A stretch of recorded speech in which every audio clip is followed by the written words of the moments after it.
दर्शकों, इस समय हम आउटर दिल्ली में मौजूद हैं, जहां पर चौधरी छोटू राम धर्मशाला जाट सभा के जल्दी ही चुनाव होने वाले हैं। पहले जाट समुदाय के बारे में बता दूं, अगर कोई पूछे कि जाटों ने दिल्ली को क्या दिया, तो आप आंकड़ा लगाइए और अपने आसपास में देखिए तो ज्यादातर दिल्ली पुलिस के जवान, भारत के आर्मी के अंदर जवान, टीचरों, जितने भी स्कूल में ज्यादातर टीचर्स हैं, ये डीटीसी के अंदर स्टाफ है, ये दिल्ली पुलिस के अंदर स्टाफ है, वहां पे आपको जाट समुदाय सेवा सर्विस देते हुए नजर आएंगे। आमतौर पे ये समुदाय दो चीजों में बहुत ज्यादा योगदान देता है, एक गवर्नमेंट जॉब के अंदर सेवा देने में और दूसरा कृषि में। दिल्ली में अगर सच में किसी ने कृषि जीवित रखी हुई है, दिल्ली तो अक्सर राज्य कृषि रहित रह गया, तो वो वाकई जाट समुदाय है। इसके अलावा इस देश का नाम अगर रोशन करने की बात आए तो विदेश में सबसे पहला अगर कोई नाम होता है तो सच में किसी ना किसी जाट समुदाय के खिलाड़ी का होता है, चाहे कुश्ती हो, क्रिकेट हो, किसी भी प्रकार का खेल हो, वहां पे सबसे ज्यादा भागीदारी होती है। अब भागीदारी सुनिश्चित करने के लिए जरूरी है कि सामुदायिक एकता भी बनी रहे। इसी के मद्देनजर नागलोई में छोटू राम धर्मशाला में चुनाव है, उसी विषय में एक भाग ले रहे प्रतियोगी का नाम है जो प्रधान पद के लिए चौधरी दयानंद देशवाल। हम मौजूद हैं उनके सुपुत्र नवनीत देशवाल के पास में, जो इस विषय में बात। नवनीत जी, ताज़ा खबर चैनल में आपका स्वागत है। सबसे पहले इस छोटू राम धर्मशाला के विषय में दर्शकों को बताएं। आप सभी को नमस्कार, धन्यवाद जी। हमारे नांगलोई मुंडका विधानसभा जो आसपास के जितने भी क्षेत्र में जो जाट है, जो जाट समुदाय के लोग यहाँ रहते हैं, उनको एकत्रित करने के लिए, उनके बीच एकता बढ़ाने के लिए और उनका आपसी मेल जोल बना रहे, उसके लिए एक ये जगह यहाँ बनाई है जिसे हम दीनबंधु चौधरी छोटू राम जाट धर्मशाला के नाम से जानते हैं, जिसे नांगलोई जाट सभा भी कहते हैं। ये नांगलोई रेलवे स्टेशन के नज़दीक है। यहाँ जितने भी रेलवे स्टेशन पे यात्री आते हैं वो यहाँ पे फ्री ऑफ कॉस्ट ठहरते हैं, वो पानी वानी पीने का, आराम करने के लिए। है ये 2004 में इनकी जो नींव रखी गई थी, जब से लगभग 24-25 साल से, हाँ मतलब 21 साल हो जाएंगे इसको, 20 साल से इसके लिए कार्य चल रहे हैं। और अभी हाल फिलहाल में पिछले 3 साल में इसमें काफ़ी कोरोना काल में काफ़ी जाट अभी यहाँ पे कंप्यूटर क्लास के लिए कंप्यूटर कोचिंग क्लास दी जाती है और सर्टिफाइड है। उसके बेस पे जो बच्चे यहाँ से मिनिमम फीस पे और मैक्सिमम नॉलेज दी जाती है, जिसके बेस पे जो बच्चे यहाँ से कोर्स कंप्लीट करके जाते हैं वो जॉब के लिए अप्लाई कर सकते हैं। शादी ब्याह वगैरह के लिए भी प्रोवाइड, हाँ वो शादी किसी भी फंक्शन के लिए सबका यहाँ पे फिक्स रेट है, कोई वो नहीं पूरा वहाँ पे लिखा हुआ है कि इस फंक्शन के लिए सिर्फ अपने समुदाय के लोगों नहीं, किसी भी समुदाय के लिए, कोई भी समुदाय, कोई भी हिंदू मुस्लिम सिख ईसाई सर्व समाज के लिए, हाँ बिल्कुल।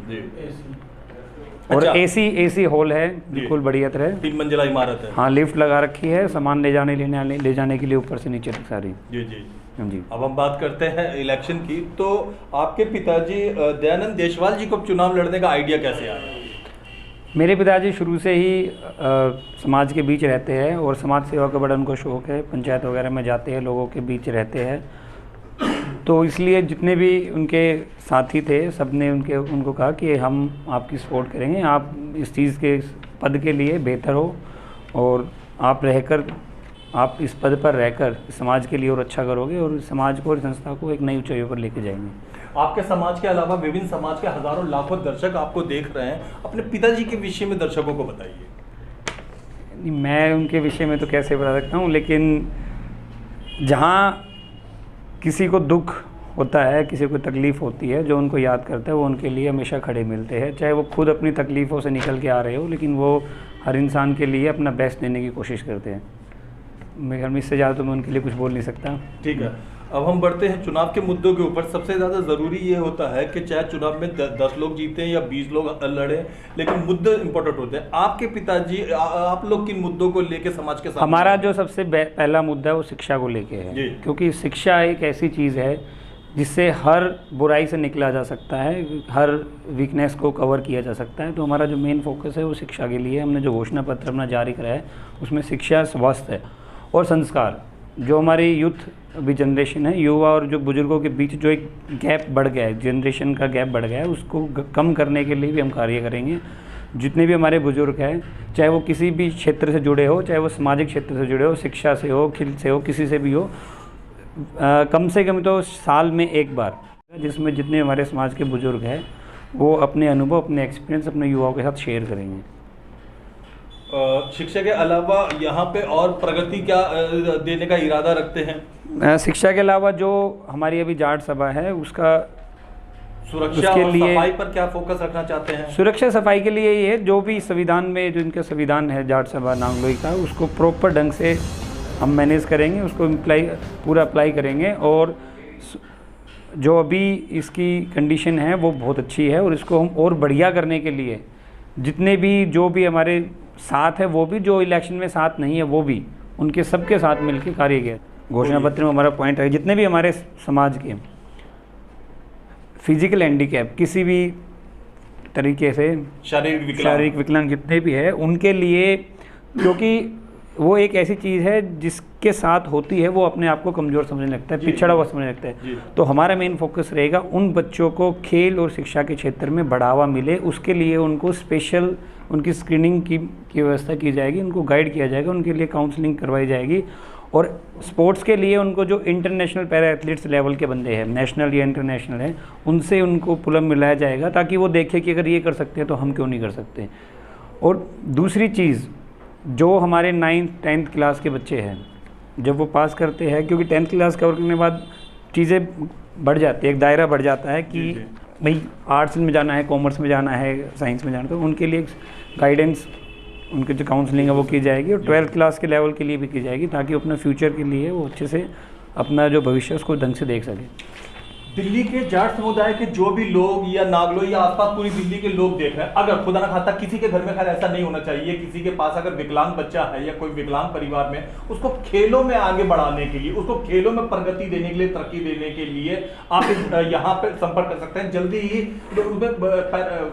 विकलांग व्यक्तियों को पैरा ओलंपिक या पैरा स्पोर्ट्स तरीके की चीजों में बढ़ावा देने के लिए यहाँ पे आयोजन होगा। किसी भी प्रकार में अगर आपका ऐसा है तो आप कम से कम वहां पर आकर तो पूछताछ कर सकते हैं। धन्यवाद। जाएगा। बहुत बढ़िया, बहुत बढ़िया। अपना नाम बताइए। श्री भगवान देशवाड़ गांव बताइए। श्री भगवान जी, दयाचंद जी आपके छोटे भाई हैं? हाँ जी, मेरे छोटे भाई। अपने दयानंद जी के विषय में थोड़ा दर्शकों को बताइए। दयानंद हमेशा ही समाज सेवा में, बचपन से ही शौक है उसको समाज की सेवा। जी जी जी, बहुत अच्छी सेवा करते हैं, वो समाज से जुड़े रहते हैं। अच्छा अच्छा। अब ये बताइए कि क्या ऐसी वजह या क्या ऐसी चीजें हैं, आपके समुदाय के लोग, आपके वोटर लोग आपको देख रहे हैं कि दयानंद जी को वो वोट दें, किस वजह से दें? क्या वजह आप मानते हैं कि दयानंद जी को वोट मिलना चाहिए? दयानंद जी को वोट इसलिए मिलना चाहिए कि वो अच्छे कार्य करते हैं, वो समाज से हमेशा जुड़े रहते हैं। जी अच्छा, चूंकि वो आपके छोटे भाई हैं तो इसलिए आप ज़्यादा बेहतर उनके विषय में जानते हैं। तो अगर वो चुनाव जीत जाते हैं तो उसके बाद क्या क्या आपको लगता है कि क्या क्या इरादा रखते हैं वो जाट सभा की भलाई के लिए या छोटूराम धर्मशाला की भलाई के लिए? हाँ, वो बिल्कुल पूरी कोशिश करेंगे कि अच्छा करेंगे। बहुत बढ़िया।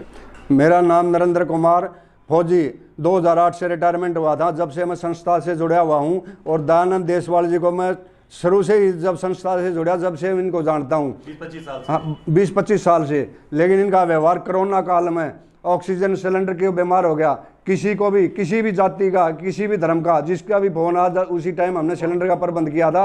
अपनी गाड़ी से अपना परिवार छोड़ करके और सिलेंडर, ऑक्सीजन सिलेंडर तक पहुँचाए इन्होंने। डॉक्टर का भी प्रबंध किया है। इतने मेहनती आदमी हैं, इनके बारे में इनका व्याख्यान नहीं कर सकता। कोरोना होते हुए भी इस आदमी ने इतना काम किया है, और इसने पूरा समाज ने खड़ा करके इसको किया है। मेहनती आदमी जो है, हर एक चीज़ में, ब्याह शादी समारोह में हर एक से जुड़ा आदमी, हर एक उससे अपनी हाथ से धर्मशाला को सुबह रात को भी 12 बजे भी ये आदमी आया को काम पड़ा तो इसका आदमी को, इसलिए हम पूरे कॉलोनी जितना समाज वाले हैं सब समर्थनी दयानंद देशवाल जी का। कौन सी तारीख को चुनाव है? ये 16 तारीख को है जी। अच्छा, और देशवाल जी का चुनाव चिन्ह क्या है? गाय माता जी। धन्यवाद। गौ